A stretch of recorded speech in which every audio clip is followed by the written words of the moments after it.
যে জমিনকে চুষে আপনি আজকে মালদার হয়েছেন, জমিনটা কার? আমার। আমার 60 সালের রেকর্ড দেখেন, আপনার বাবার নামে আছে জমিটা?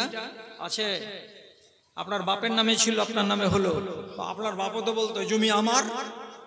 তারপরের রেকর্ড যদি দেখেন তো দেখবেন যে ওই রেকর্ড আপনার দাদার নাম আছে, আপনার দাদাও তো বলতো এই সব জমি আমার, সারি জমিন ও জায়দাদ কা মালিক मैं ही हूं। তো আপনার বাপের বাপ চলে গেছে আমার বলতে বলতে, আপনার বাপও চলে গেছে আমার বলতে বলতে, আপনি বলছেন আমার, আমার বলতে বলতে আপনিও কবরে চলে যাবেন। অ্যাকচুয়ালি এই জমিনের মালিক আপনি নন। তাহলে কে মালিক?